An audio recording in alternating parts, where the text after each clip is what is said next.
ಕಳೆದ 2 ವಾರಗಳಲ್ಲಿ ನಾವು ಯೋಪ್ಪದ ವಿಷಯವಾದಂತಹ ಅಭ್ಯಾಸ ಮಾಡ್ತಾ ಇದ್ದೇವೆ. ಈಗಾಗಲೇ ಆಂಟಿಯವರು ಪ್ರಾರ್ಥನೆಯಲ್ಲಿ ಅದನ್ನ ಹೇಳಿದ್ರು. ಆ ಅದನ್ನೇ ನಾವು ಇವತ್ತು ಮುಂದುವರಿಸಲಿಕ್ಕಿದ್ದೇವೆ. ಕಳೆದ 2 ಅಭ್ಯಾಸಗಳಲ್ಲಿ ನಾವು ಕಂಡುಕೊಂಡಂತಹ ವಿಷಯಗಳು ಹಳೆ ಒಡಂಬಡಿಕೆಯಲ್ಲಿ ನಮಗೆ ಕಂಡು ಬಂದಂತಹ ಸಂಗತಿಗಳಾಗಿದ್ದವು. ಸಲ್ಮೋನನ ಕಾಲದಲ್ಲಿ ದೇವಾಲಯ ಕಟ್ಟುವ ಸಂದರ್ಭದಲ್ಲಿ ಯೋಪ್ಪ ಯಾವ ರೀತಿಯಾಗಿ ಉಪಯೋಗ ಆಯಿತು, ಅದರ ಮೂಲಕವಾಗಿ ಸರಕು ಸಾಮಗ್ರಿಗಳು ಮತ್ತು ಕಟ್ಟಿಗೆಯ ತೊಲೆಗಳು ಅವು ತೆಗೆದುಕೊಂಡು ಬಂದ್ರು ಅವುಗಳನ್ನ ಅಂತ ಹೇಳಿ ನಾವು ಅಭ್ಯಾಸದಲ್ಲಿ ಕಂಡುಕೊಂಡಿದ್ದೇವೆ. ಅದೇ ರೀತಿಯಾಗಿ ಆ ಒಂದು ಬಂದರದ ಮೂಲಕವಾಗಿ ಸ್ವಾರ್ಥಿಯು ಯಾವ ರೀತಿಯಾಗಿ ಎಲ್ಲಾ ಕಡೆಗೆ ಸಾರಲ್ಪಟ್ಟಿತ್ತು. That was the only port, that was the only harbour. ಆದ ಕಾರಣ ಯಾರೇ ಹೋಗ್ಬೇಕಾದ್ರೂ ಅವರು ಯೋಪ್ಪದ ಮೂಲಕವಾಗಿ ಹೋಗ್ಬೇಕಾಗ್ತಿತ್ತು. ಈ ರೀತಿಯಾಗಿ ಯೋಪ್ಪ ಏಕಮೇವವಾದಂಥ ಒಂದು ಬಂದರಾಗಿ ಅದರ ಮೂಲಕವಾಗಿ ಸ್ವಾರ್ಥಿಯನ್ನ ತೆಗೆದುಕೊಂಡು ಹೋಗುವವರಿಗೆ ಒಂದು ಸಾಧನವಾಗಿ ಉಪಯೋಗಿಸಲ್ಪಟ್ಟದ್ದನ್ನು ನಾವು ಕಂಡುಕೊಂಡಿದ್ದೇವೆ. ಅದೇ ರೀತಿಯಾಗಿ ಕಳೆದ ಸಲ ನಾವು ಯೋನನ ವಿಷಯವಾಗಿ ನೋಡಿದೆವು. ಯಾವ ರೀತಿಯಾಗಿ ಯೋನನು ದೇವರ ಮಾತನ್ನು ಉಲ್ಲಂಘಿಸಿದ ಅಥವಾ ಅದಕ್ಕೆ ವಿಧೇಯನಾಗಲಿಲ್ಲ. ತನ್ನ ಒಂದು ಚಿತ್ತಕ್ಕೆ ಆತನು ಒಳಪಟ್ಟು ಆತನು ಮಾಡಿದಂತಹ ವಿಷಯಗಳನ್ನ ಕಳೆದ ಸಾರಿ ನಾವು ನೋಡಿದ್ದೇವೆ. ಯಾವ ರೀತಿಯಾಗಿ ಯೋಪ್ಪ ಅದು ಒಂದು ಮಧ್ಯವರ್ತಿ ಸ್ಥಾನ ಆಗಿತ್ತು. ನಿನೆವೆಗೆ ಮತ್ತು ತಾರ್ಸಿಸಿಗೆ ಮಧ್ಯದಲ್ಲಿ ಇದ್ದಂತ ಒಂದು ಸ್ಥಳ. ಮಧ್ಯ ಅಂದ್ರೆ ಸೆಂಟ್ರಲ್ ಪಾಯಿಂಟ್ ಅಂದ್ರೆ ಎಕ್ಸಾಕ್ಟ್ಲಿ ಸೆಂಟ್ರಲ್ ಅಲ್ಲ. ಅದು ನಿನೆವೆಗೆ 500 ಕಿಲೋಮೀಟರ್ ಇದ್ರೆ ತಾರ್ಸಿಸ್ಸಿಗೆ 2500 ಕಿಲೋಮೀಟರ್ ದೂರ ಪಶ್ಚಿಮಕ್ಕೆ ಮತ್ತು ಪೂರ್ವಕ್ಕೆ ಅಂತ ಹೇಳಿ ನಾವು ಅದನ್ನ ದೀರ್ಘವಾಗಿ ಅಭ್ಯಾಸ ಮಾಡಿದ್ದೇವೆ. ಹೀಗಿರುವಾಗ ಯೋಪ್ಪದಿಂದ ಎಷ್ಟು ಉಪಯೋಗ ದೇವರ ಸೇವೆಗೆ ಆಗಿದೆ ಎಂಬುದನ್ನ ನಾವು ತಿಳ್ಕೊಳ್ತಾ ಇದ್ದೇವೆ. It's very important to know the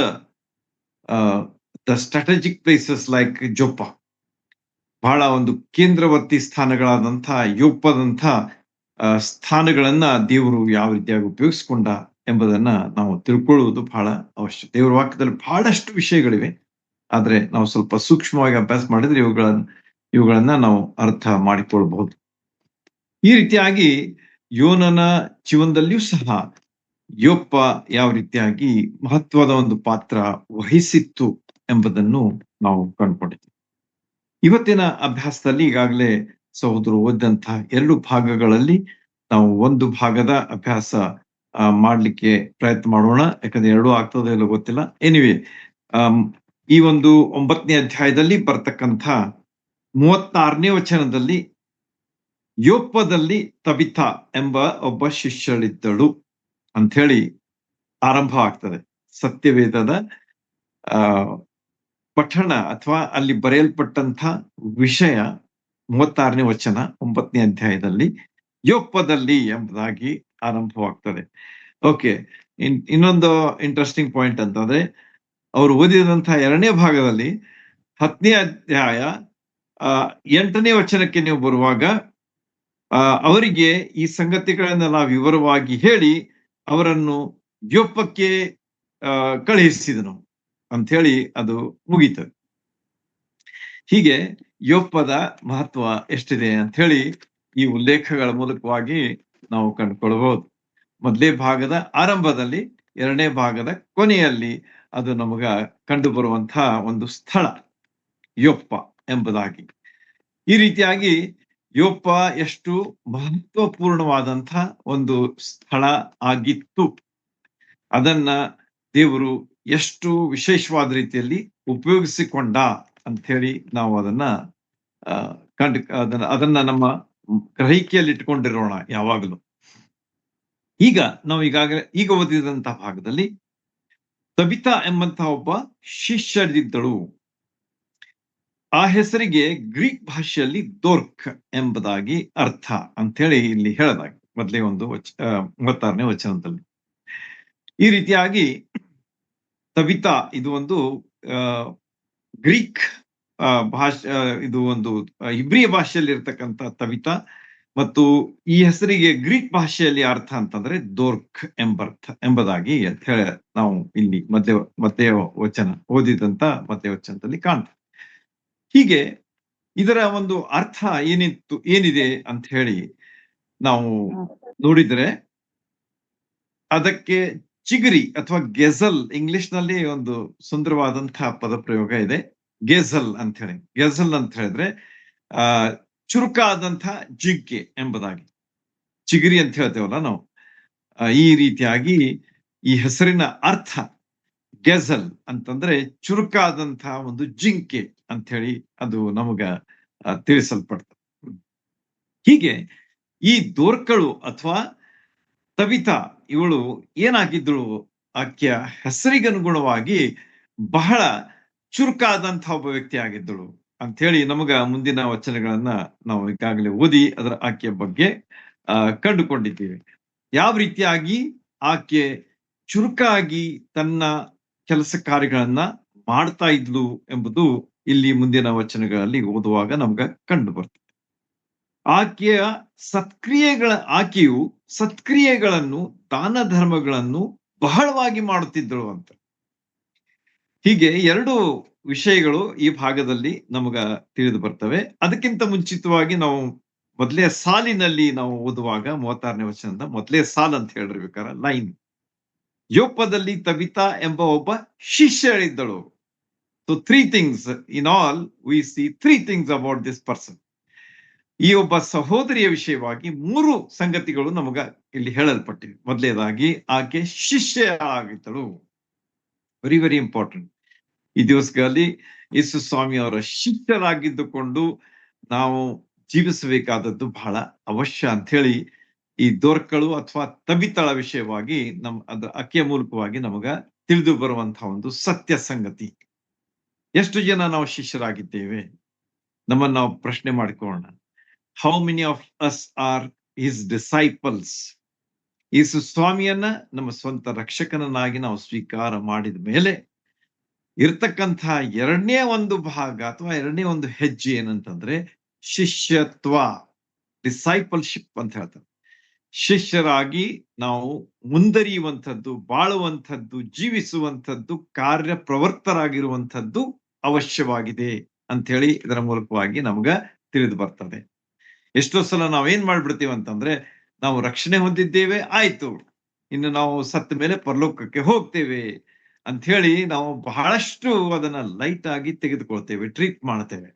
ಆದ್ರೆ ದೇವ್ರ ವಾಕ್ಯ ಸ್ಪಷ್ಟವಾಗಿ ಇಲ್ಲಿ ಹೇಳ್ತಾ ಇದೆ ನೋಡ್ರಿ, ಎಲ್ಲರಿಗೂ ನಮಗೆ ತಿಳಿಸಲ್ಪಟ್ಟಂತ ಒಂದು ಅಂಶ ಏನಂತಂದ್ರೆ ತಬಿತಾ ಈಕೆ ಒಬ್ಬ ಶಿಷ್ಯಳಾಗಿದ್ದಳು ಅಂತ ಹೇಳಿ. ಬೇರೆ ಯಾವ ಪದ ಪ್ರಯೋಗ ಇಲ್ಲ. ಆಕೆ ರಕ್ಷಣೆ ಹೊಂದಿದ್ದಳು ಅಂತ ಹೇಳಿ ಅಷ್ಟು ಹೇಳಿಲ್ಲ, ಅಂದ್ರೆ ಆ ರೀತಿಯಾಗಿ ಅಲ್ಲಿ ಹೇಳಿಲ್ಲ. ರಕ್ಷಣೆ ಹೊಂದಿದ ಮೇಲೆ ಆಕೆ ಮಾಡಿದಂತ ಮುಂದಿನ ಹೆಜ್ಜೆಯ ಕಾರ್ಯ ಏನಂತಂದ್ರೆ ಶಿಷ್ಯತ್ವವನ್ನ ಆಕೆ ಮಾಡ್ತಾ ಇದ್ರು ಎಂಬುದಾಗಿ ತಿಳಿದು ಬರ್ತದೆ. ಎಷ್ಟೋ ಸಲ ನಮಗ ಯಾಕೋಬನ ಪತ್ರದಲ್ಲಿ ಬರ್ತಕ್ಕಂಥ ಮಾತು, ನಿಮ್ಮ ಕ್ರಿಯೆಗಳ ವಿಷಯವಾಗಿ ನೀವು ಎಚ್ಚರವಾಗಿರ್ಬೇಕು, ಮಾಡಬೇಕು ಅಂತ ಹೇಳಿ ಅನೇಕ ವಚನಗಳು ಅಲ್ಲಿ ಯಾಕೋಬನಿಂದ ನಮಗ ಹೇಳಲ್ಪಟ್ಟಿವೆ. ಎಷ್ಟೋ ಸಲ ಅದರ ಅರ್ಥ ತಪ್ಪಾಗಿ ಮಾಡುವಂತಹ ಸಂದರ್ಭಗಳು ಬರ್ತವೆ. ಆದ್ರೆ ನಾವು ಎಚ್ಚರವಾಗಿರ್ಬೇಕು. ನಾವು ಮಾಡುವಂತಹ ಕೆಲಸದಿಂದ ನಮಗೆ ರಕ್ಷಣೆ ಸಿಗುವುದಿಲ್ಲ. ನಾವು ರಕ್ಷಣೆ ಹೊಂದಬೇಕಂತ ಹೇಳಿ ಕೆಲಸ ಮಾಡಿದ್ರೆ ನಮ್ಗೆ ರಕ್ಷಣೆ ಸಿಗುವುದಿಲ್ಲ. ನಮ್ಮ ಕೆಲಸಗಳು ಏನಾಗಿವೆ ಅಂತ ಹೇಳಿ ಯೆಶಾಯನ ಪ್ರವಾದನೆ ಗ್ರಂಥದಲ್ಲಿ ನಮಗ ಸ್ಪಷ್ಟವಾಗಿ ಹೇಳಿದ್ದಾನೆ. ಏನಂತ ಹೇಳಿ, ಅವು ಚಿಂದಿ ಬಟ್ಟೆ ಆಗಿವೆ. ದೇ ಆರ್ ಲೈಕ್ ಫಿಲ್ದಿ ರ್ಯಾಕ್ಸ್ ಅಂತ ಹೇಳಿ ಇಂಗ್ಲಿಷ್ ನಲ್ಲಿ ಹೇಳ್ತಾರೆ. ಚಿಂದಿ ಬಟ್ಟೆ ಆಗಿವೆ ಅಂತ. ನಮ್ಮ ಸುಕೃತ್ಯಗಳು ಅಥವಾ ಒಳ್ಳೆ ಕೆಲಸಗಳು ಅಂದ್ರೆ ದೇವ್ರ ದೃಷ್ಟಿಯಲ್ಲಿ ಅವಕ್ಕೆ ಯಾವ ವ್ಯಾಲ್ಯೂ ಇಲ್ಲ ಅಂತೇಳಿ ಅದರ ಅರ್ಥ. ಅದನ್ನ ನಾವು ತಿಳ್ಕೊಂಡಿರ್ಬೇಕು. ಆದರೆ ನಂಬಿಕೆಯ ಮೂಲಕವಾಗಿ ನೀವು ಕೃಪೆಯಿಂದ ನಂಬಿಕೆಯ ಮೂಲಕವಾಗಿ ರಕ್ಷಣೆ ಹೊಂದಿದ್ದೀರಿ ಎಂಬುದಾಗಿ ಪೌಲನು ಎಫೆಸದವರಿಗೆ ಬರೆದ ಪತ್ರದಲ್ಲಿ ನಮಗ ಸ್ಪಷ್ಟವಾಗಿ ತಿಳಿಸ್ತಾನೆ. 2ನೇ ಅಧ್ಯಾಯದಲ್ಲಿ ಕೃಪೆಯ ಮೂಲಕವಾಗಿ ನಂಬಿಕೆಯಿಂದ ರಕ್ಷಣೆ ಹೊಂದಿದ್ದೀರಿ. ಸೊ ರಕ್ಷಣೆ ಹೊಂದಬೇಕಾದ್ರೆ ದೇವರ ಕೃಪೆ, ಆಮೇಲೆ ನಮ್ಮ ನಂಬಿಕೆ, ಇದು ನಮ್ಮನ್ನ ರಕ್ಷಣೆಯ ಮಾರ್ಗಕ್ಕೆ ಅಥವಾ ರಕ್ಷಣೆಯ ಅನುಭವಕ್ಕೆ ಅದು ನಮ್ಮನ್ನ ನಡೆಸುವಂತದ್ದಾಗಿದೆ. So let us be clear about all the spiritual matters. ತಪ್ಪ ಅರ್ಥ ನಾವು ಮಾಡ್ಕೊಂಡು ತಪ್ಪಾದ ಜೀವಿತ ಜೀವಿಸೋದು ಬೇಡ. ಸರಿಯಾಗಿ ಅರ್ಥ ಮಾಡ್ಕೊಂಡು ಸರಿಯಾದ ಜೀವಿತವನ್ನ, ದೇವರಿಗೆ ಮೆಚ್ಚುಗೆಯಾದ ಜೀವಿತವನ್ನ ನಾವು ಜೀವಿಸೋಣ. ಓಕೆ, ಎರಡನೇ ಒಂದು ಹಂತದಲ್ಲಿ ನಾವು ಬರುವಾಗ, ರಕ್ಷಣೆ ಹೊಂದಿದಾಗ, ನಂಬಿಕೆ ಮೂಲಕವಾಗಿ ರಕ್ಷಣೆ ಹೊಂದಿದ ಮೇಲೆ ನಮ್ಮ ಮೂಲಕವಾಗಿ ಉಂಟಾಗುವಂತಹ ಕಾರ್ಯಗಳು ಬಹಳ ಮುಖ್ಯವಾಗಿ. So the works come after salvation. ರಕ್ಷಣೆ ಹೊಂದಿದ ಮೇಲೆ ಬರ್ತಕ್ಕಂಥ ಕಾರ್ಯಗಳು ಅವು ಬಹಳ ಮುಖ್ಯವಾದಂತವುಗಳು. ಕಾರ್ಯಗಳು ಅಂತಂದ್ರೆ ನಾವು ಯಾವಾಗ ರಕ್ಷಣೆ ಹೊಂದಿದ ಮೇಲೆ ದೇವರ ಆತ್ಮನಿಗೆ ಒಳಗಾಗಿ ಜೀವಿಸ್ತಾ ಹೋಗ್ತೇವೆ, ಕೆಲಸ ಮಾಡ್ತಾ ಹೋಗ್ತೇವೆ, ಕಾರ್ಯಪ್ರವರ್ತರಾಗ್ತೇವೆ, ಅದು ಬಹಳ ಮುಖ್ಯವಾದಂತ ಕಾರ್ಯಪ್ರವರ್ತಿ ಅಂತ ಹೇಳಿ ನಮಗ ತಿಳಿದು ಬರ್ತದೆ.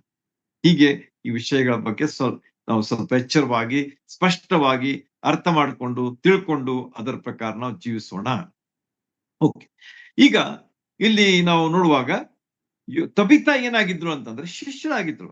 ಯೇಸು ಸ್ವಾಮಿಯನ್ನ ನಂಬಿ ರಕ್ಷಣೆ ಹೊಂದಿ ಈಗ ನೆಕ್ಸ್ಟ್ ಸ್ಟೆಪ್ ಏನಂತಾರೆ, ಶಿಷ್ಯರಾಗಿದ್ದಾಳೆ. ಶಿಷ್ಯರಂತಂದ್ರೆ ಕಲಿಯುವವರು, ದೇ ಆರ್ ದ ಲರ್ನರ್ಸ್. ಗುರುವನ್ನ ಹಿಂಬಾಲಿಸುವಂತವ್ರು, ಗುರುವಿನಿಂದ ಶಿಕ್ಷಣ ಪಡೆದುಕೊಳ್ಳುವವರಿಗೆ ನಾವು ಶಿಷ್ಯರು ಅಂತ ಹೇಳಿ ಕರೀತೇವೆ. ಹಳೆ ಕಾಲದಲ್ಲಿ ಗುರು ಶಿಷ್ಯರ ಒಂದು ವಿಷಯಗಳನ್ನ ನಾವು ಎಷ್ಟೋ ಸಲ ಕೇಳ್ತೇವೆ. ಇದೇನ್ ತೋರಿಸ್ತದ ನಂತರ ಟೀಚರ್ ಸ್ಟೂಡೆಂಟ್, ಈಗಿನ ಕಾಲದಲ್ಲಿ ನಾವು ನೋಡುವಾಗ ಟೀಚರ್ ಸ್ಟೂಡೆಂಟ್ಸ್ ಅಂತ ಹೇಳ್ತೇವೆ. ಈ ರೀತಿಯಾಗಿ ಶಿಷ್ಯತ್ವ, ಕಲಿಯುವಂತಹ ಒಂದು ಸ್ಥಿತಿ ನಮ್ಮದಾಗಿರ್ಬೇಕು. ರಕ್ಷಣೆ ಹೊಂದಿದ ಮೇಲೆ ನಮ್ಮ ಸ್ಥಿತಿ ಏನಾಗಿರ್ಬೇಕು ಅಂತಂದ್ರೆ ಕಲಿಯುವಂಥದ್ದು. It is an unending learning process. ಇದೇನಾಗಿದೆ ಅಂತಂದ್ರೆ ಇದು ಮುಗಿಯದಂತಹ ಒಂದು ಕಲಿಯುವ ಒಂದು ವಿಧಾನ. ಇದನ್ನ ನಾವು ತಿಳ್ಕೊಂಡಿರ್ಬೇಕು. ಇವತ್ತು ನಾವು ಒಂದು ಅಧ್ಯಾಯ ಓದ್ತೀವಿ, ಒಂದು ಪುಸ್ತಕ ಓದ್ತೀವಿ, ಅಥವಾ ಸತ್ಯವೇದದಲ್ಲಿ 66 ಪುಸ್ತಕಗಳಿವೆ, ಅದರಲ್ಲಿ ನಾವು 66 ಪುಸ್ತಕಗಳನ್ನ ಈ ವರ್ಷ ಓದಿದೀವಿ, ಆಯ್ತು.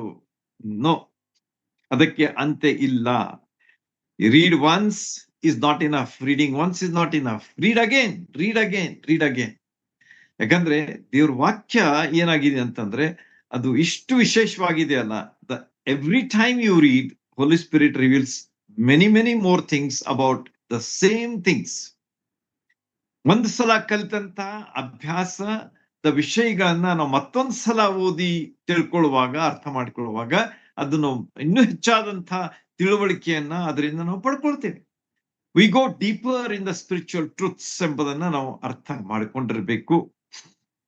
ಆದ ಕಾರಣ we are always in the learning process ಎಂಬುದನ್ನ ತಿಳ್ಕೊಂಡಿರೋಣ. ನಾವು ಯಾವಾಗಲೂ ಶಿಷ್ಯರಾಗಿದ್ದುಕೊಂಡು ಗುರುವಿನಿಂದ ನಾವು ಕಲಿತಾ ಹೋಗಬೇಕು. ಅಫ್ಕೋರ್ಸ್ ಆಮೇಲೆ ಬರ್ತದೆ ಅಪಾಸ್ಟಲ್ಶಿಪ್. ಅಂದ್ರೆ ನಾವು ಮುಂದೆ ಏನ್ ಕಳಿಸಲ್ಪಟ್ಟವರು, ಶಿಷ್ಯರ ಏನಾಗಿದ್ರು ಅಂತ ಹೇಳಿ ನಾವು ಮುಂದೆ ನೋಡುವಾಗ 12 ಜನ ಅಪೋಸ್ತಲರು ಮಾಡಿದಂತ ಸೇವೆಯನ್ನ ನಾವು ಅಪೋಸ್ತಲ ಕೃತ್ಯದಲ್ಲಿ ಓದ್ತೇವೆ. ಆದ್ರೆ ಅಪೋಸ್ತಲರು ಅಂತ ಹೇಳಿ ಮುಂದೆ ನಾವು ಕರೆಸಲ್ಪಡುವುದಿಲ್ಲ. ದೇವರ ವಾಕ್ಯದಲ್ಲಿ ಅಲ್ಲಿಗೆ ಮುಗೀತದು. The 12 apostles are the only apostles that are mentioned in God's word. ಎಷ್ಟೋ ಜನ ತಪ್ಪು ಅರ್ಥ ಮಾಡ್ಕೊಳ್ತಾರೆ. ಅಗೇನ್ ನಾವು ಏನಾಗಿದ್ದೇವೆ, ದೇವರಿಂದ ಕಳಿಸಲ್ಪಟ್ಟವರು ನಾವು ಸಹ ಏನಾಗಿದ್ದೇವೆ ಅಂತಂದ್ರೆ ಅಪೋಸ್ತಲರು ಅಂತ ಹೇಳಿ ದೇವ್ರ ವಾಕ್ಯದಲ್ಲಿ ಅಂತ ನಮೂದಿಕೆ ಅಂತ ಒಂದು ಉಲ್ಲೇಖ ಇಲ್ಲ. ಅದನ್ನ ನಾವು ತಿಳ್ಕೊಂಡಿರೋಣ. There is no mention of apostles thereafter. Only 12 apostles are mentioned. ಮುಗೀತು ಅಲ್ಲಿಗೆ. ಅವ್ರ ಕೆಲಸ ಆಯ್ತು, ಅವ್ರು ಹೋದ್ರು. ನಮ್ ಕೆಲಸ ಏನಿದೆ ಅಂತಂದ್ರೆ ನಾವು ಸ್ವಾರ್ಥಿಕರಾಗ್ಲಿ ಅಥವಾ ಸೇವೆ ಮಾಡುವವರಾಗ್ಲಿ, ಆತನ ಶಿಷ್ಯರಾಗ್ಲಿ, ಆತನನ್ನು ಹಿಂಬಾಲಿಸುವವರಾಗ್ಲಿ, ಆತನ ಸಾಕ್ಷಿಗಳಾಗ್ಲಿ ನಾವು ಆಗ್ತಾ ಹೋಗಬೇಕಾದದ್ದು ನಮ್ಮ ಮೇಲಿನ ಒಂದು ಭಾರ, ಅದು ನಮ್ಮ ಕರ್ತವ್ಯ. ಓಕೆ, ಮುಂದೆ ನಾವು ಬರುವಾಗ ತಬಿತಾ ವಿಷಯವಾಗಿ ಆಕೆ ಶಿಷ್ಯರಾಗಿದ್ದಳು ಒಂದು. ಎರಡನೇದಾಗಿ ಆಕೆ ಸತ್ಕ್ರಿಯೆಗಳನ್ನು ಮಾಡ್ತಾ ಇದ್ಲು ಅಂತ, ಅಂದ್ರೆ ಒಳ್ಳೆ ಕೆಲಸಗಳನ್ನ ಮಾಡ್ತಾ ಇದ್ರು. This is the outcome of salvation.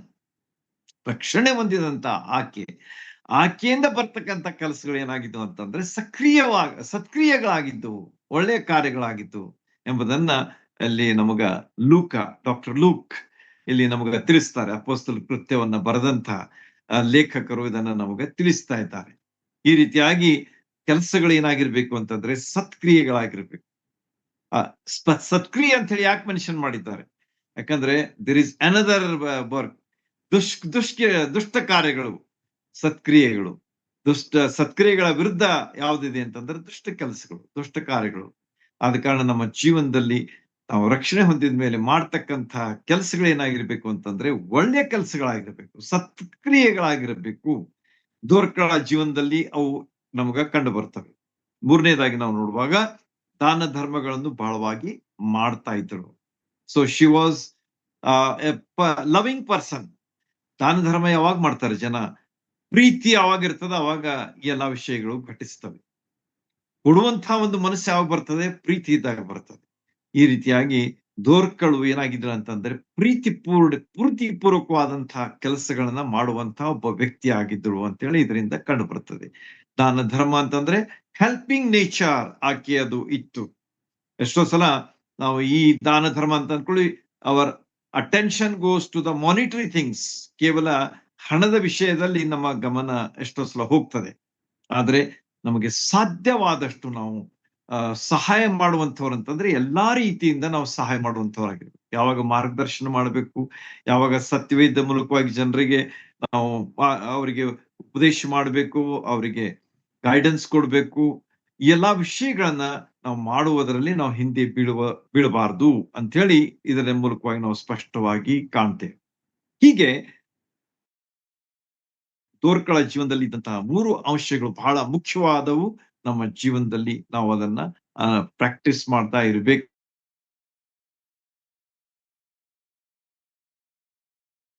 ಅವಶ್ಯ. ಶಿಷ್ಯರು ಸಕ್ರಿಯ ಮಾಡ್ತಾ ಇದ್ರು ಅಂತ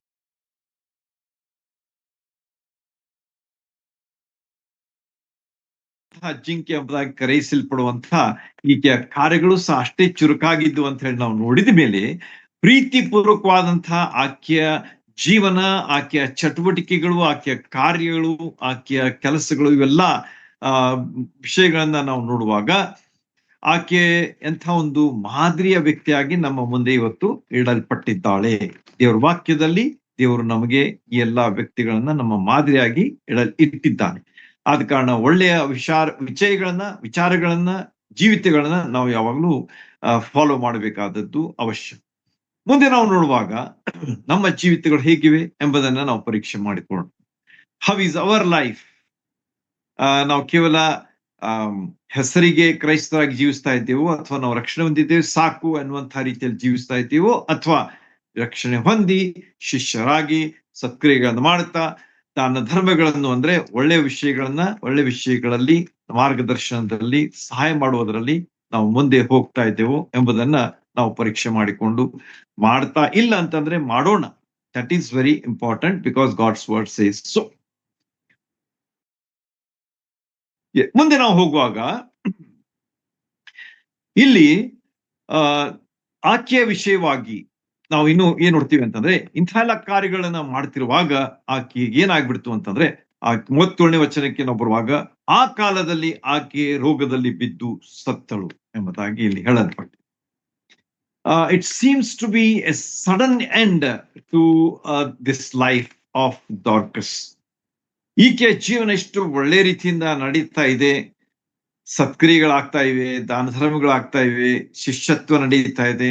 ಇಂಥ ಸ್ಥಿತಿಗತಿಗಳಲ್ಲಿ ಒಮ್ಮೆಲೆ ಆಕೆ ಏನೋ ರೋಗ ಆಯ್ತು, ಸತ್ತು ಹೋಗ್ಬಿಟ್ಲು ಅಂತ ಹೇಳಿ ಇಲ್ಲಿ ತಿಳಿಸಲ್ಪಟ್ಟಿದೆ. ಹೀಗೆ ಇದು ನಮಗ ಏನ್ ತೋರಿಸ್ತದ ಅಂತಂದ್ರೆ, ದೇವರು ಅದನ್ನ ಯಾಕೆ ತೆಗೆದುಕೊಂಡು ಬಂದ ಆಕೆ ಜೀವನದಲ್ಲಿ ಮರಣ ಎಂಬುದನ್ನ ನಾವು ತಿಳ್ಕೊಳ್ಬೇಕಾದದ್ದು ನಮಗ ಅವಶ್ಯ. ದೇವರು ತನ್ನ ಯೋಜನೆಗನುಸಾರವಾಗಿ ಎಲ್ಲ ಕೆಲಸ ಮಾಡ್ತಿರ್ತಾನೆ. God has a master plan. ನೀವು ಸತ್ಯವೇದದಲ್ಲಿ ಅನೇಕ ವಚನಗಳಿವೆ. ಆ ವಚನಗಳನ್ನ ನೀವು ನೋಡಿದ್ರೆ ಅಲ್ಲಿ ನಿಮಗೆ ಕಂಡು ಬರ್ತದೆ. ಏನಂತ ಹೇಳಿದ್ರೆ, ದೇವರು ಏನಾಗಿದ್ದಾನಂತಂದ್ರೆ, he knows the end from the beginning. ದೇವರ ಒಂದು ದೇವರು ಏನಾಗಿದ್ದಾನಂತಂದ್ರೆ ಅಂತ್ಯವನ್ನ ಆದಿಯಲ್ಲೇ ತಿಳ್ಕೊಂಡವನಾಗಿದ್ದಾನೆ. So is such a great person. He knows the end before the beginning. ಅದನ್ನ ನಾವು ತಿಳ್ಕೊಂಡಿರ್ಬೇಕು. ನಮಗೇನಿರ್ತದೆ, ನಾವು ಆರಂಭ ಮಾಡ್ತೇವೆ, ನಮ್ಗೆ ಗೊತ್ತಿರ್ತದೆ, ಅದ್ ಎಂಡ್ ಏನಾಗ್ತದೆ ಗೊತ್ತಿಲ್ಲ. We try, we keep doing and we make efforts, that's good. ಆದ್ರೆ ಫಲ ಏನ್ ಸಿಗ್ತದೆ ಅದು ದೇವರ ಕೈಯಲ್ಲಿದೆ. ಆದ್ರೆ ದೇವರ ವಿಷಯವಾಗಿ ನಾವು ನೋಡುವಾಗ ಅದು ಹಾಗಿಲ್ಲ. ಹಿ knows the end from the beginning. ಆರಂಭ ಆದ ಕೂಡಲೇ ಅವನಿಗೆ ಗೊತ್ತಿರ್ತದೆ ಏನಂತ ಹೇಳಿ, ವೇರ್ ಇಸ್ ದ ಎಂಡ್. ಇಂಥ ಅದ್ಭುತ ದೇವರು ನಮ್ಮ ದೇವರಾಗಿದ್ದಾನೆ. ಸರ್ವಶಕ್ತ, ಸರ್ವಜ್ಞ, ಸರ್ವವ್ಯಾಪಿ ಆದಂತ ದೇವರಾಗಿದ್ದಾನೆ. ಸರ್ವಜ್ಞ, ಆತನಿಗೆ ಎಲ್ಲವುಗಳ ತಿಳುವಳಿಕೆ ಉಂಟು ಅಂತ ಹೇಳಿ ನಮಗ ಈ ಭಾಗದಿಂದ ತಿಳಿದು ಬರ್ತದೆ. ಈ ರೀತಿಯಾಗಿ ಆಕೆ ಸತ್ತು ಹೋದಳು ಅಂತ ಹೇಳಿ ಇಲ್ಲಿ ಬರೆಯಲಾಗಿದೆ. ಆಗೇನಾಯ್ತು ಅಂತಂದ್ರೆ ಅಲ್ಲಿ ಆಕೆ ವಿಷಯವಾಗಿ ಇನ್ನೂ ಸ್ವಲ್ಪ ನಾವು ನೋಡುವಾಗ 39ನೇ ವಚನದಲ್ಲಿ ಆಕೆ ಮಾಡಿದಂತಹ ಕೆಲಸ ಏನಾಗಿತ್ತು ಅಂತ ಹೇಳಿ ಅಲ್ಲಿ ನಮಗ ಸ್ವಲ್ಪ ತಿಳುವಳಿಕೆ ಕೊಡಲ್ಪಟ್ಟಿದೆ. ಅದೇನಂತಂದ್ರೆ ಅಂಡರ್ಸ್ಟ್ಯಾಂಡಿಂಗ್ ಇಸ್ ಗಿವನ್. ಅಲ್ಲಿ ಏನ್ ಮಾಡಿದ್ರು ಅಂತಂದ್ರೆ ಅಲ್ಲಿ ವಿಧವೆಯರು ಅಳುತ್ತಾ ಅವನ ಹತ್ತಿರ ನಿಂತುಕೊಂಡು ದೋರ್ಕಳು ತಮ್ಮ ಸಂಗಡ ಇದ್ದಾಗ ಮಾಡಿದ ಒಳಂಗಿಗಳನ್ನು ಮೇಲಂಗಿಗಳನ್ನು ತೋರಿಸಿದ್ರು ಅಂತ ಹೇಳಿ ಹೇಳಲಾಗಿದೆ. ಅಂದ್ರೆ when she was living she has done this thing ಅಂತ ಹೇಳಿ ಅಲ್ಲಿದ್ದಂತಹ ವಿಡೋಸ್ ಅವರು ಅಲ್ಲಿ ಆಕೆಯ ಬಗ್ಗೆ ಸಾಕ್ಷಿ ಕೊಡ್ತಾ ಇದ್ದಾರೆ, ಆಕೆಯ ಬಗ್ಗೆ ಹೇಳ್ತಾ ಇದ್ದಾರೆ.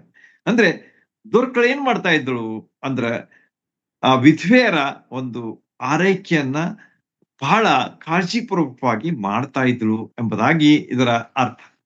ಒಳಂಗಿಗಳನ್ನ ಮೇಲಂಗಿಗಳನ್ನ ಆಕೆ ಮಾಡ್ತಾ ಇದ್ರು, ಕೊಟ್ಟಿದ್ದಳು ಅವರಿಗೆ. ಅದನ್ನ ಅವರು ಪಡ್ಕೊಂಡ ಮೇಲೆ ಬಹಳಷ್ಟು ಕೃತಾರ್ಥರಾಗಿ ಆಕೆಗೆ ಅವರು ಇದ್ರು ಅಂತ ಹೇಳಿ ನಮಗ ಇದರ ಮೂಲಕವಾಗಿ ತಿಳಿದು ಬರ್ತದೆ. ಇಲ್ಲಿ ಮೊದಲೇ ತಿಮೋತಿ 5ನೇ ಅಧ್ಯಾಯದ ಒಂದೆರಡು ವಚನಗಳನ್ನ ನಾವು ನೋಡಿದ್ರೆ ಅಲ್ಲಿಯೂ ಸಹ ಏನು ಹೇಳಲ್ಪಟ್ಟಿದೆ ಎಂಬುದನ್ನ ನಾವು ತಿಳ್ಕೊಳ್ಳೋಣ. ಮೊದಲೇ ತಿಮೋತಿ 5ನೇ ಅಧ್ಯಾಯ 3ರಿಂದ 6 ವಚನಗಳ ಬಗ್ಗೆ ಅಲ್ಲಿ ಹೇಳಲ್ಪಟ್ಟಿದೆ.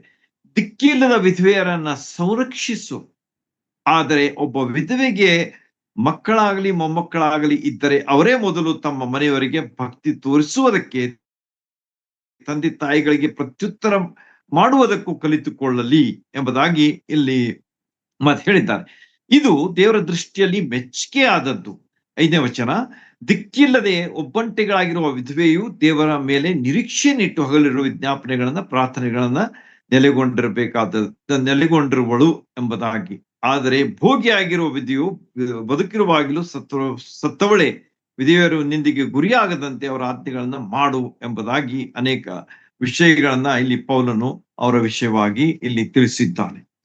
ಇಲ್ಲಿ ನಾವು ದೋರ್ಕಳ ವಿಷಯವಾಗಿ ನೋಡುವಾಗ ಆಕೆ ಏನ್ ಮಾಡ್ತಾ ಇದ್ರು ಅಂತಂದ್ರೆ ಈ ದಿಕ್ಕಿಲ್ದಂತಹ ವಿಧವೆಯರಿಗೆ ಬಹಳ ಸಹಾಯಕಾರಿಯಾದಂತಹ ಒಬ್ಬ ವ್ಯಕ್ತಿ ಆಗಿದ್ದಳು ಅಂತ ಹೇಳಿ ಆಕೆಯ ಜೀವನದ ಮತ್ತೊಂದು ಅಂಶವನ್ನ, ಆಕೆಯ ಕೆಲಸವನ್ನ ಇಲ್ಲಿ ನಾವು ಕಾಣ್ತೇವೆ.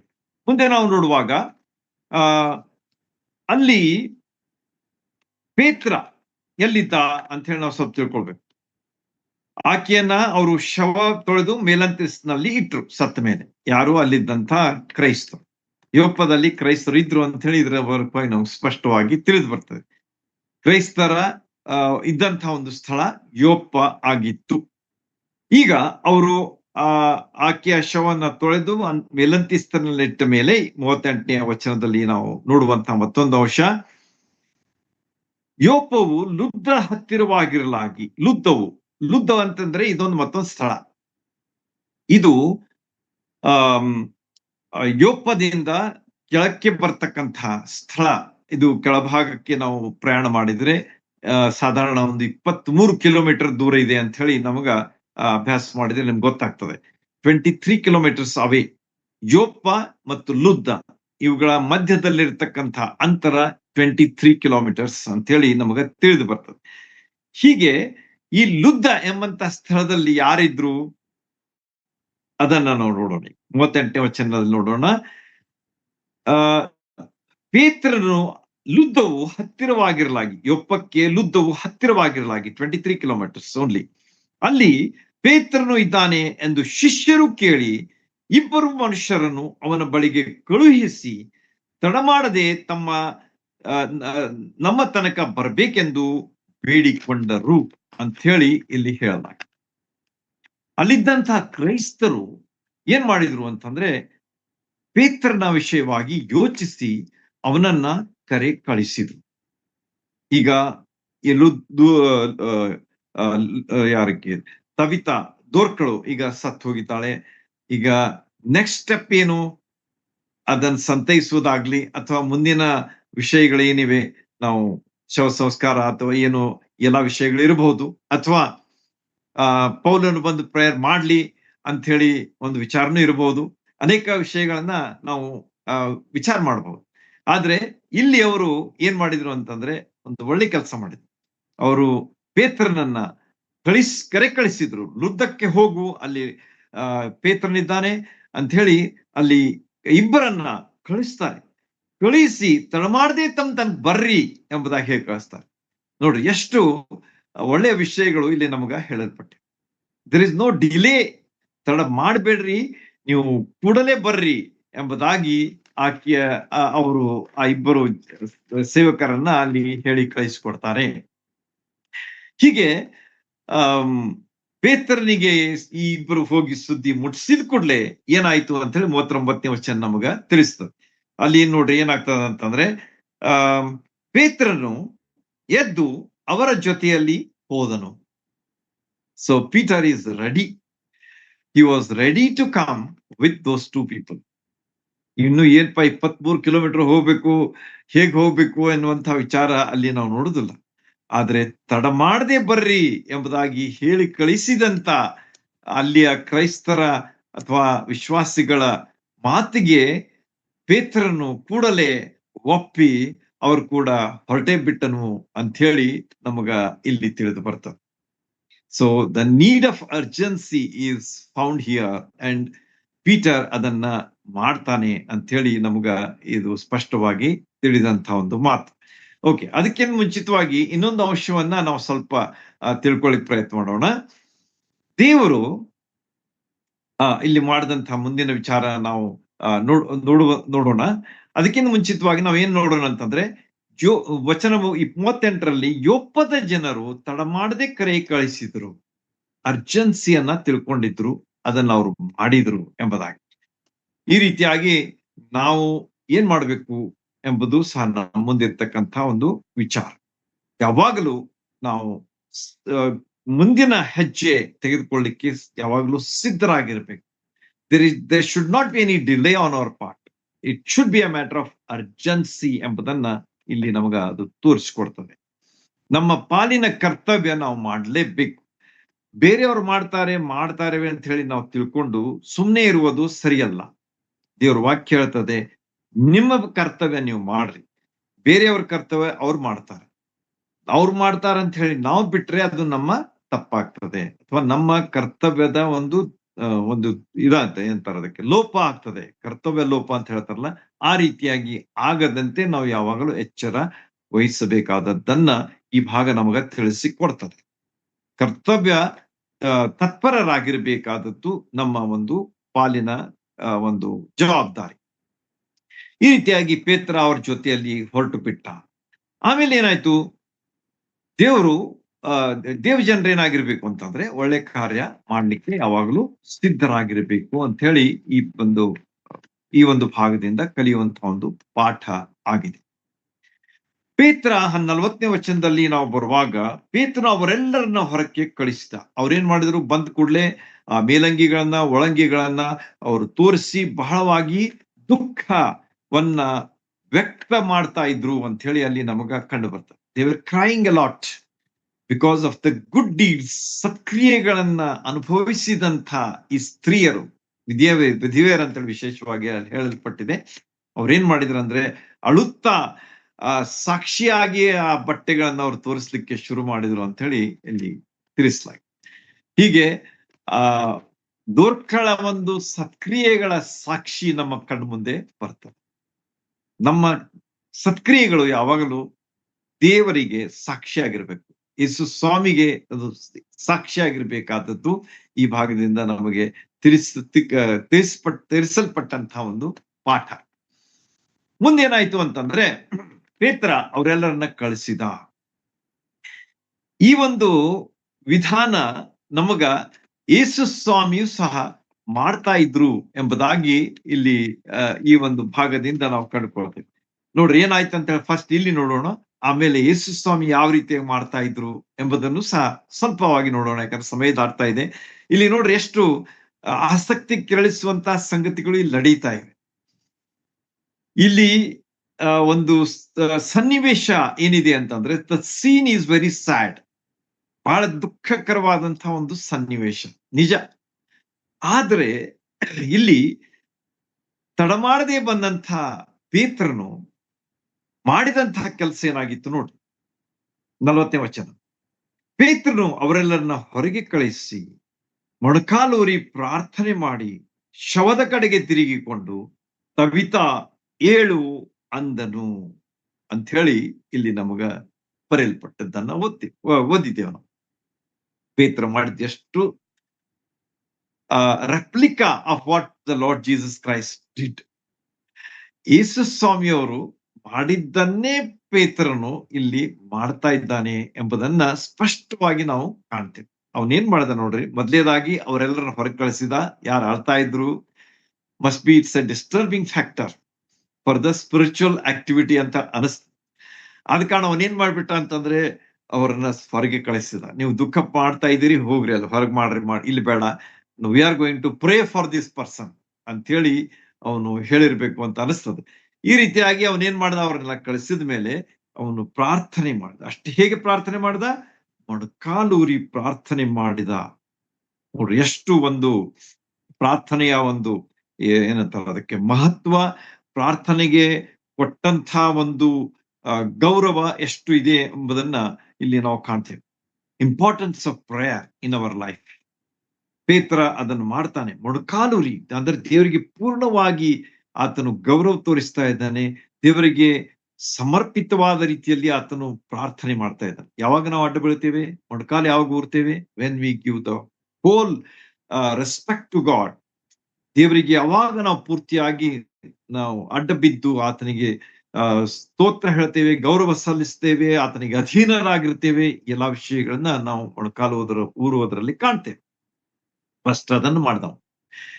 He did not say further things before doing this. ಮೊಣಕಾಲು ಊರಿದ ಮೇಲೆ ಆತನ ಪ್ರಾರ್ಥನೆಯನ್ನ ಮಾಡಿದ ಅಂತ ಹೇಳಿ ಇಲ್ಲಿ ಹೇಳಲಾಗಿದೆ. ಆದ ಕಾರಣ ಪ್ರಾರ್ಥನೆ ಎಷ್ಟು ಮುಖ್ಯ ಎಂಬುದನ್ನ ಇದು ತಿಳಿಸ್ತದೆ. ಮತ್ತು ನಾವು ಎಷ್ಟು ಒಪ್ಪಿಸಿಕೊಟ್ಟವರಾಗಿ ದೇವರಿಗೆ ಪ್ರಾರ್ಥನೆ ಮಾಡಬೇಕು. Not my will but your will.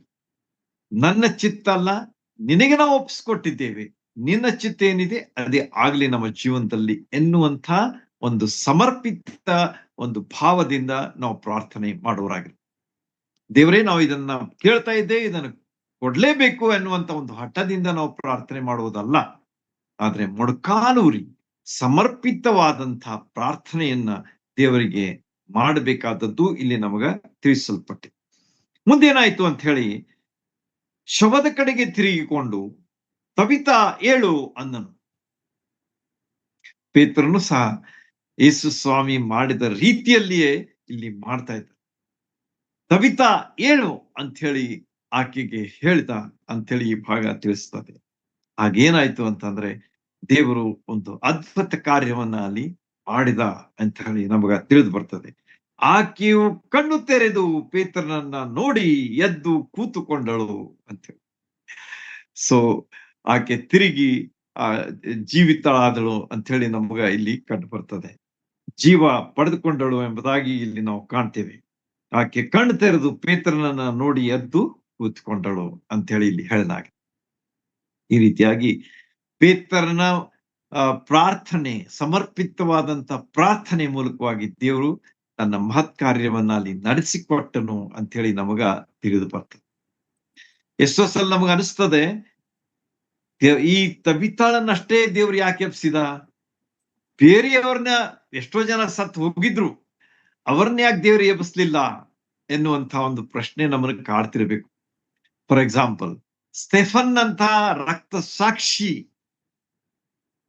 ಕಲ್ಲು ಒಗಿಸ್ಕೊಂಡು ಜನ ಅವನ ಮೇಲೆ ಕಲ್ಲು ಹಾಕಿ ಅವನನ್ನು ಕೊಂದ್ಬಿಟ್ರು. ತನ್ನನ್ನ ದೇವರಿಗೆ ಒಪ್ಪಿಸಿಕೊಟ್ಟು ಅವರು ಏನ್ ಮಾಡ್ತಾ ಇದ್ದಾರೆ, ಕ್ರಿಯರು ಅವ್ರನ್ನ ಕ್ಷಮಿಸು ಎಂಬುದಾಗಿ ಪ್ರಾರ್ಥಿಸಿ ತನ್ನ ಆತ್ಮವನ್ನ ದೇವರಿಗೆ ಒಪ್ಪಿಸಿಕೊಟ್ಟಂತ ಸ್ಟೆಫನ್ ಅನ್ನ ದೇವರು ತಿರುಗಿ ಯಾಕೆ ಎಬ್ಬಿಸ್ಲಿಲ್ಲ ಎನ್ನುವಂತ ಒಂದು ಪ್ರಶ್ನೆ ನಮ್ ಬಂದಿರಬಹುದು. ಯಾಕೋಬ ಎನ್ನುವಂತಹ ಯೇಸು ಸ್ವಾಮಿ ಅವರ ಶಿಷ್ಯ, he became a martyr. ಆತನು ಸಹ ಒಬ್ಬ ರಕ್ತ ಸಾಕ್ಷಿ. ಪ್ರಥಮವಾಗಿ ಶಿಷ್ಯ ಅಪೊಸ್ತಲನಲ್ಲಿ ಆತನು ರಕ್ತ ಸಾಕ್ಷಿ ಆದವ ಅಂತಂದ್ರೆ ಯಾಕೋಬ. ಅವನನ್ನ ದೇವ್ರು ಯಾಕೆ ಎಬ್ಸ್ಲಿಲ್ಲ, ಈ ದೋರ್ಕಳನ್ನ ದೇವ್ರು ಯಾಕೆ ಎಬ್ಸಿದ ಎನ್ನುವಂತ ಪ್ರಶ್ನೆ ನಮಗೆ ಬರ್ಬಹುದು. ಆದ್ರೆ ದೇವರ ಯೋಜನೆಗಳು, ದೇವರ ವಿಚಾರಗಳು ಅವೇನಾಗಿವೆ ಅಂತಂದ್ರೆ ಬಹಳ ವಿಶೇಷವಾಗಿವೆ. ನಾನು ಹೇಳ್ತಿರ್ತೇನೆ ಮೇಲಿನ ಮೇಲೆ, ನಿಮಗೆ ನೆನ್ಪಿಟ್ಕೊಂಡಿರ್ರಿ.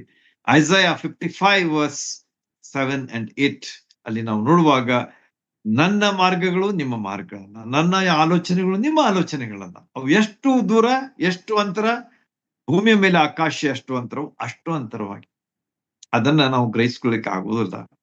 ಆದ ಕಾರಣ ಇಲ್ಲಿ ದೇವರು ದೋರ್ಕಳನ್ನ ಯಾಕೆ ಹಬ್ಸಿದ ಅಂತ ಹೇಳಿ ನಾವು ನೋಡುವಾಗ, ಇಲ್ಲಿ ನಮಗ ಅದರ ಅರ್ಥ, ಅದರ ಉತ್ತರ ಸಹ ಕೊಡಲ್ಪಟ್ಟಿದೆ 41ನೇ ವಚನದಲ್ಲಿ. ಅದೇನಂತ ಹೇಳ್ತಾರೆ ಅಂತಂದ್ರೆ, ಅವನು ಆಕೆಯನ್ನು ಕೈಕೊಟ್ಟು ಎಬ್ಬಿಸಿ ದೇವ ಜನರನ್ನು ವಿಧವೆಯರನ್ನು ಕರೆದು ಜೀವಿತಳಾದ ಆಕೆಯನ್ನು ಅವರೆದುರಿಗೆ ನಿಲ್ಲಿಸಿದನು ಎಂಬುದಾಗಿ ಇಲ್ಲಿ ಸ್ಪಷ್ಟವಾಗಿ ಹೇಳಲಾಗಿದೆ. ಅಂದ್ರೆ ಫರ್ದರ್ ಸರ್ವಿಸ್ ವಾಸ್ ನೀಡೆಡ್ ಎಂಬುದನ್ನ ಈ ಭಾಗ ತಿಳಿಸ್ತದೆ. ಆಕೆ ಇನ್ನೂ ಸೇವೆ ಬಹಳ ಮಾಡಬೇಕಾಗಿತ್ತು.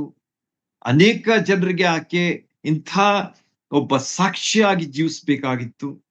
ಮತ್ತೆ ಮುಂದೆ ಅಲ್ಲಿ ಆಗ್ತಕ್ಕಂಥ ಪರಿಣಾಮ ಏನ್ ನೋಡ್ರಿ, ಈ ಸಂಗತಿಯು ಯೋಪದಲ್ಲೆಲ್ಲ ತಿಳಿದು ಬಂತು, ಅನೇಕರು ಕರ್ತನ ಮೇಲೆ ನಂಬಿಕೆ ಇಟ್ಟರು. ಯೋಪ್ಪದಲ್ಲಿ ಸ್ವಾರ್ಥ ಸೇವೆ ಯಾವ ರೀತಿಯಾಗಿ ಮುಂದರಿಯಿತು, ದೋರ್ಕಳ ಮೂಲಕವಾಗಿ ಅಥವಾ ದೋರ್ಕಳ ಸಾಕ್ಷಿಯಾಗಿ ಅಲ್ಲಿ ಮುಂದರಿಯಿತು ಎಂಬುದನ್ನ ನಾವು ತಿಳ್ಕೊಳ್ಬೇಕು. So she was a witness for the Lord's work ಎಂಬುದಾಗಿ ಇಲ್ಲಿ ನಮ್ಗೆ ಕಂಡು ಬರ್ತದೆ. ಅನೇಕರು ಕರ್ತನ ಮೇಲೆ ನಂಬಿಕೆ ಇಟ್ಟರು ಎಂಬುದಾಗಿ ಆಕೆ ವಿಷಯವಾಗಿ ಹೇಳಲ್ಪಟ್ಟು. So those were the initial days. ಅವೇನಾಗಿದ್ದು ಅಂತಂದ್ರೆ ಆದಿ ಸಭೆಯ ಕಾಲದಲ್ಲಿ ಆದಂತಹ ವಿಷಯಗಳು ಇವಾಗಿತ್ತು. Things were very very difficult. ಬಹಳಷ್ಟು ಕಠಿಣಕರವಾದಂತಹ ಸನ್ನಿವೇಶಗಳನ್ನ ಜನ ಎದುರಿಸ್ತಾ ಇದ್ರು. ಶಿಷ್ಯರು, ಅಪೊಸ್ತಲರು ಬಹಳ ಕಠಿಣವಾದಂತಹ ಕಾಲವನ್ನ ದಾಟ್ತಾ ಇದ್ರು. ಅಂತ ಸಂದರ್ಭದಲ್ಲಿ ದೇವರು ಈ ಒಂದು ಕಾರ್ಯವನ್ನು ಹಿಂದಿನ ಅಧ್ಯಾಯದಲ್ಲಿ ನಾವು ನೋಡ್ತೇವೆ. 9ನೇ ಅಧ್ಯಾಯದಲ್ಲಿ ಯಾವ ರೀತಿಯಾಗಿ ಸೌಲ ಅವನೇನು ಯಾವ ರೀತಿಯಾಗಿ ಆತನು ಕ್ರಿಸ್ತ ವಿಶ್ವಾಸಿಗಳನ್ನ, ಕ್ರಿಸ್ತ ನಂಬಿದಂಥವ್ರನ್ನ ಆತನು ಸೆರೆಯೊಳಗೆ ಹಾಕ್ಬೇಕು, ಹಿಂಸೆ ಕೊಡ್ಬೇಕು ಎಂಬಂತಹ ಒಂದು ಆಜ್ಞಾಪತ್ರವನ್ನು ತೆಗೆದುಕೊಂಡು ಹೊರಟಿದ್ದ. ಅವನು ಏನೇನಾಯ್ತು ಎಲ್ಲ ನಿಮ್ಗೆ ಗೊತ್ತದೆ. ಇಂಥ ಸಂದರ್ಭದಲ್ಲಿ ಆದಂಥ ಈ ಕೆಲಸ ಬಹಳ ವಿಶೇಷವಾಗಿತ್ತು ಅಂತೇಳಿ ನಮಗೆ ಇದರಿಂದ ಕಂಡು ಬರ್ತದೆ.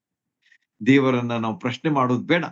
ದೇವರಿಗೆ ಹೀಗ್ಯಾಕೆ ಹಾಗ್ಯಾಕೆ ಅಂತ ಹೇಳಿ ನಾವು ಕೇಳುವುದು ನಮ್ಮ ಕರ್ತವ್ಯ ಅಲ್ಲ. ದೇವರು ನಮಗೆ ತನ್ನ ವಾಕ್ಯದ ಮೂಲಕವಾಗಿ ಏನ್ ತಿಳಿಸ್ತಾನೆ ಅದರಂತೆ ಮಾಡುವುದಷ್ಟೇ ನಮ್ಮ ಕೆಲಸ ಹೊರತು ನಾವು ಆತನ ಪ್ರಶ್ನಿಸುವುದಕ್ಕೆ ನಾವು ಏನೂ ಅಲ್ಲ ಎಂಬುದನ್ನ ನಾವು ತಿಳ್ಕೊಂಡು ಆತನು ಕೊಟ್ಟದ್ದನ್ನ ಗ್ರಹಿಸಿಕೊಂಡು ಮುಂದೆ ಹೋಗುವುದು ನಮ್ಮ ಮೇಲಿದ್ದಂತಹ ಒಂದು ಜವಾಬ್ದಾರಿ. ಓಕೆ, ಈಗ ಸ್ವಲ್ಪ ನಾವು ಯೇಸು ಸ್ವಾಮಿಯನ್ನ ಯಾವ ರೀತಿಯಾಗಿ ಪೇತ್ರನು ಅನುಭವಿಸಿದ ಅಥವಾ ಆತನು ಮಾಡಿದಂತಹ ರೀತಿಯಲ್ಲೇ ಮಾಡಿದ ಎಂಬುದಕ್ಕೆ ಒಂದು ಭಾಗ ಇಲ್ಲಿದೆ. ಅದನ್ನ ನಾನು ಜಸ್ಟ್ ನಮಗೆ ಓದ್ ತೋರಿಸ್ತೇನೆ ಅಷ್ಟೇ, ಯಾಕಂದ್ರೆ ಸಮಯ ದಾಟ್ತಾ ಇದೆ, ಆಲ್ಮೋಸ್ಟ್ ಆಗಿದೆ ಅನ್ರಿ. ಅದನ್ನ ಜಸ್ಟ್ ನಿಮಗೆ ತಿಳಿಸ್ತೇನೆ, so that you can just study the parallels. ಅಂದ್ರೆ ಯಾವ ರೀತಿಯಾಗಿ ಅವು ಹೇಗಿದ್ದು, ಎಷ್ಟು ಏನಾಗಿದ್ದು, ಸಮಾನಾಂತರದಲ್ಲಿ ಇದ್ವು ಅಂತ ಹೇಳಿ ನಮಗ ಇದು ತಿಳಿಸ್ಕೊಡ್ತದೆ. ಅದು ಎಲ್ಲಿ ಬರ್ತದೆ ಅಂತಂದ್ರೆ 6ನೇ ಅಧ್ಯಾಯದಲ್ಲಿ ಬರ್ತಕ್ಕಂಥ ಒಂದು ಮಾತು, ಮಾರ್ಕನ ಸುವಾರ್ತೆಯಲ್ಲಿ ಬರ್ತಕ್ಕಂಥ ಒಂದು ಭಾಗ. ಅದೇನಂತಂದ್ರೆ ಮಾರ್ಕನ ಸುವಾರ್ತೆ 5ನೇ ಅಧ್ಯಾಯ. ಯೇಸು ತಿರುಗಿ ದೋಣಿಯಲ್ಲಿ ಈಚೆ ದಡಕ್ಕೆ ಬಂದಾಗ ಜನರು ಬಹುದೊಡ್ಡ ಗುಂಪಾಗಿ ಆತನ ಬಳಿಗೆ ಬಂದ್ರು. ಆತನು ಸಮುದ್ರ ದಡದಲ್ಲಿ ಇದ್ದನು. ಆಗ ಸಭಾಮಂದಿರದ ಅಧಿಕಾರಿಯಾದ ಒಬ್ಬನಾದ ಯಾಯೀರನೆಂಬುವನು ಬಂದು ಯೇಸುವನ್ನು ಕೊಂಡು ಆತನ ಪಾದಗಳಿಗೆ ಬಿದ್ದು, ನನ್ನ ಚಿಕ್ಕ ಮಗಳು ಈಗ ಸಾಯುತ್ತಾಳೆ, ಆಕೆಯು ವಾಸಿಯಾಗಿ ಬದುಕುಳಿಕೊಳ್ಳುವಂತೆ ನೀನು ಬಂದು ಆಕೆಯ ಮೇಲೆ ಕೈ ಇಡಬೇಕೆಂದು ಆತನನ್ನ ಬಹಳವಾಗಿ ಬೇಡಿಕೊಂಡನು.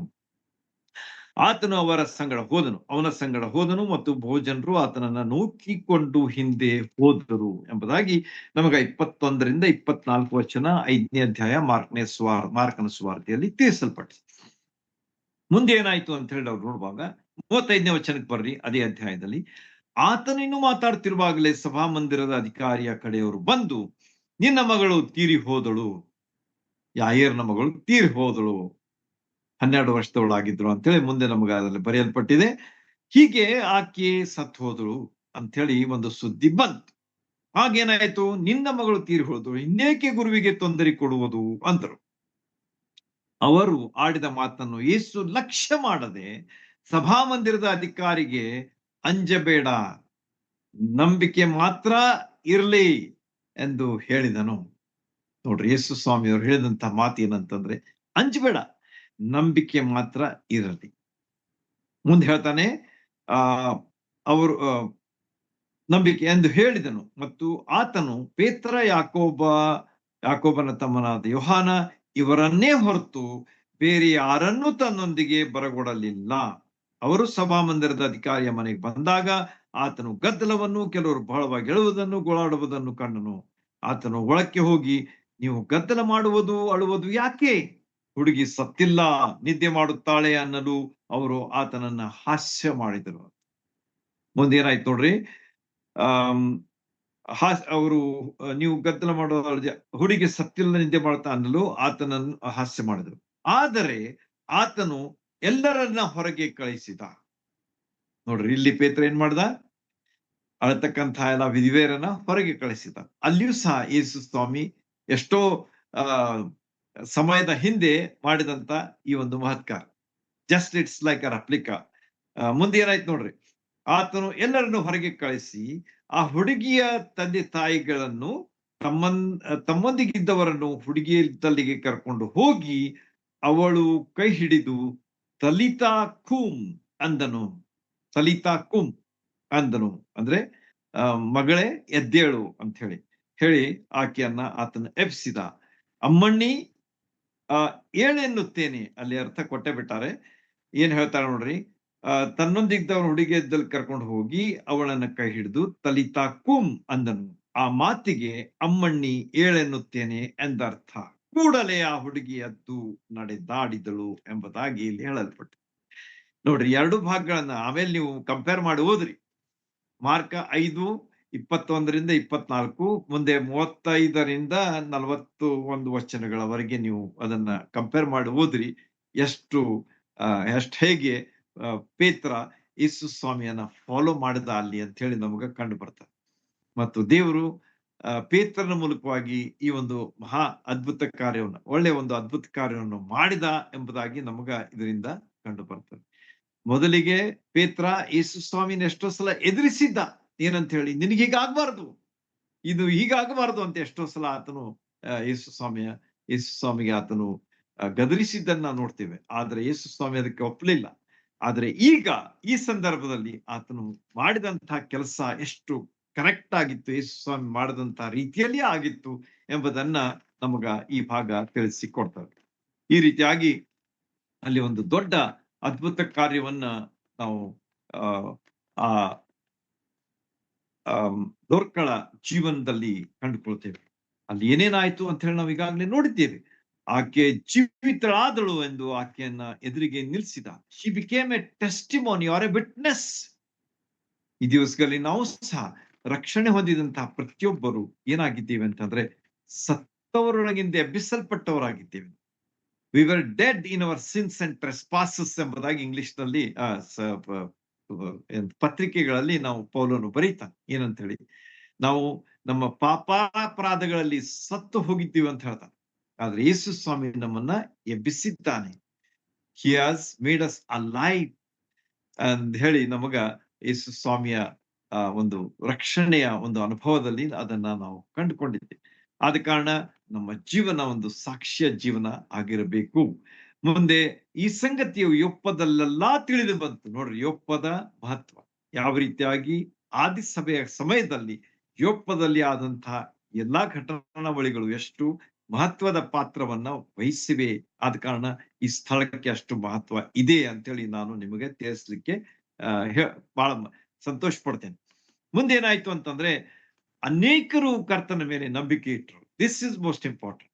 ಎಷ್ಟೋ ಜನರು ಯೇಸು ಸ್ವಾಮಿಯ ಮೇಲೆ ನಂಬಿಕೆ ಇಟ್ರು, ಯೇಸು ಸ್ವಾಮಿಯನ್ನು ತಮ್ಮ ಸ್ವಂತ ರಕ್ಷಕನಾಗಿ ಸ್ವೀಕಾರ ಮಾಡಿದ್ರು ಅಂತ ಹೇಳಿ ಇದು ನಮ್ಗೆ ಇದರಿಂದ ಕಂಡು ಬರ್ತದೆ.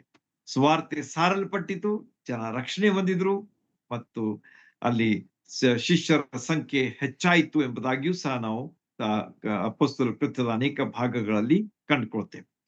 ಮುಂದೆ ಪೇತ್ರನು ಯೊಪ್ಪದಲ್ಲಿ ಚರ್ಮಕಾರನಾದಂತ ಸೀಮೋನನ ಬಳಿಯಲ್ಲಿ ಬಹಳ ದಿವಸಗಳವರೆಗೆ ಇದ್ದನು. ಸೊ ಈ ಒಂದು ಕಾರ್ಯಕ್ಕೋಸ್ಕರವಾಗಿ ದೇವರು ಪೇತ್ರನನ್ನ ಯೊಪ್ಪಕ್ಕೆ ಕರ್ಕೊಂಡು ಬಂದ್ಮೇಲೆ he made him to stay for some time. ಸ್ವಲ್ಪ ಸಮಯ ದೇವರು ಅಲ್ಲಿ ಅವನನ್ನು ಇಡ್ತಾನೆ, ಯೊಪ್ಪದಲ್ಲಿಯೇ ಬೇಸ್ ಮಾಡ್ತಾನೆ ಅವನನ್ನು. ಯಾಕಂದ್ರೆ ಮುಂದಿನ ಅಧ್ಯಾಯ ನಾವ್ ಈಗಾಗಲೇ ಸಹೋದರ ಓದಿದ್ರು, ನಾ ಹೇಳಿದ್ದೀನಿ ಅದು ಆಗ್ತದೋ ಇಲ್ಲೋ ಅಂತ ಹೇಳಿ, ಆಗುದಿಲ್ಲ. ನೆಕ್ಸ್ಟ್ ವೀಕ್ ಅದನ್ನ ನಾವು ಕಂಟಿನ್ಯೂ ಮಾಡೋಣ. ಬಹಳ ವಿಶೇಷವಾದಂತಹ ಕಾರ್ಯಗಳು ಯೊಪ್ಪದಲ್ಲಿ ನಡೆಯಲಿಕ್ಕಿವೆ ಎಂಬುದನ್ನ ನಾವು ತಿಳ್ಕೊಳ್ಳೋಣ. ಆದ ಕಾರಣ ನೀವು ಸಹ ಪ್ರಾರ್ಥನಾ ಪೂರ್ವಕವಾಗಿ ನೆಕ್ಸ್ಟ್ ವೀಕ್ ಸೇರಿ ಬರ್ರಿ. ಮತ್ತು ಅನೇಕರು ನಿಮಗೆ ಗೊತ್ತಿದ್ದಂಥವ್ರು, ನಿಮ್ಮ ಸ್ನೇಹಿತರು, ನಿಮ್ಮ ರಿಲೇಟಿವ್ಸ್ ಆದ್ರೆ ಅವ್ರಿಗೂ ಸಹ ಈ ಲಿಂಕ್ ಕಳಿಸ್ಕೊಡ್ರಿ. ಅವರು ಸಹ ದೇವ್ರ ವಾಕ್ಯದ ಅಭ್ಯಾಸ ಮಾಡ್ಲಿ, ಕನ್ನಡ ಭಾಷೆಯಲ್ಲಿ ಅದನ್ನ ತಿಳ್ಕೊಳ್ಳಿ ಮತ್ತು ದೇವರ ಆಶೀರ್ವಾದಗಳನ್ನ ತಮ್ಮ ಜೀವನದಲ್ಲಿ ಹೊಂದಿಕೊಳ್ಳಿ. ದೇವ್ರ ವಾಕ್ಯ ಎಷ್ಟು ಮಧುರವಾಗಿದೆ, ಅದರಲ್ಲಿರ್ತಕ್ಕಂತಹ ವಿಷಯಗಳು ಎಷ್ಟು ಆಳವಾಗಿವೆ ಮತ್ತು ಅಷ್ಟೇ ಸರಳವಾಗಿವೆ, ಅಷ್ಟೇ ಸುಲಭವಾಗಿಯೂ ಸಹ ಇವೆ. ಅದನ್ನ ನಾವು ಸರಿಯಾದ ರೀತಿಯಲ್ಲಿ ಅರ್ಥ ಮಾಡಿಕೊಂಡು ತಿಳ್ಕೊಳ್ಬೇಕಾದದ್ರ ಅವಶ್ಯಕತೆ ಉಂಟು. ಆದ ಕಾರಣ ಅದನ್ನ ನಿಮಗೆ ತಿಳಿಸ್ತಾ ಇದ್ದೇನೆ, ಹೇಳ್ತಾ ಇದ್ದೇನೆ, ಬೇಡಿಕೊಳ್ತಾ ಇದ್ದೇನೆ, ವಿನಂತಿಸಿಕೊಳ್ತಾ ಇದ್ದೇನೆ. ಆದ ಕಾರಣ ನೀವು ಪ್ರಯತ್ನ ಮಾಡ್ರಿ. ಅನೇಕರು ಈ ಒಂದು ಸತ್ಯವೇದ ಅಭ್ಯಾಸಕ್ಕೆ ಸೇರಿ ಬರುವಂತೆ ಅವರಿಗೆ ನೀವು ಪ್ರೋತ್ಸಾಹ ಕೊಡ್ರಿ ಮತ್ತು ಅದರಿಂದ ನಿಮಗೂ ಸಹ ಆಶೀರ್ವಾದ ಸಿಗ್ತದೆ. ಒಂದ್ ವೇಳೆ ಅವರು ರಕ್ಷಣೆ ಮಾರ್ಗಕ್ಕೆ ಬಂದ್ರೆ ಅದರಲ್ಲಿ ನಿಮಗೂ ಸಹ ಎಷ್ಟೋ ಒಂದು ಆಶೀರ್ವಾದ ಇದೆ ಎಂಬುದನ್ನ ನೀವು ತಿಳ್ಕೊಂಡಿರಿ. ಹೀಗೆ ಸಿಮೋನನ ಮನೆಯಲ್ಲಿ ಬಹಳ ದಿವಸಗಳವರೆಗೆ ಅಲ್ಲಿ ಪೇತ್ರನು ಉಳಿದನು ಎಂಬುದಾಗಿ ನಮ್ಗ ತಿಳಿಸಲ್ಪಟ್ಟಿದೆ. ಮುಂದೆ 10ನೇ ಅಧ್ಯಾಯದಲ್ಲಿ ಅದ್ಭುತಗಳು ನಡೆಯುತ್ತವೆ. ಅದನ್ನ ನಾವು ಅಭ್ಯಾಸ ಮಾಡೋಣ ಪ್ರಾರ್ಥನಾ ಪೂರ್ವಕವಾಗಿ. ಮತ್ತು ಇವತ್ತು ನಾವು ಈ ಅಭ್ಯಾಸದಲ್ಲಿ ಕಲಿತುಕೊಂಡಂತಹ ಅನೇಕ ವಿಷಯಗಳನ್ನ ನಮ್ಮ ಮುಂದೆ ಇಟ್ಕೊಂಡು ಅದರ ಪ್ರಕಾರ ನಾವು ಜೀವಿಸಿ, ನಾವು ಫಲಪ್ರದವಾದಂತಹ ಕ್ರಿಸ್ತಿಯ ಜೀವಿತವನ್ನ ಜೀವಿಸಿ ದೇವರಿಗೆ ಘನ ಮಾನ ಮಹಿಮೆಗಳನ್ನ ತರುವುದಕ್ಕೆ ದೇವರು ನಮ್ಮೆಲ್ಲರಿಗೆ ಸಹಾಯ ಮಾಡಲಿ. ದೇವರ ನಾಮಕ್ಕೆ ಸ್ತೋತ್ರವಾಗಲಿ.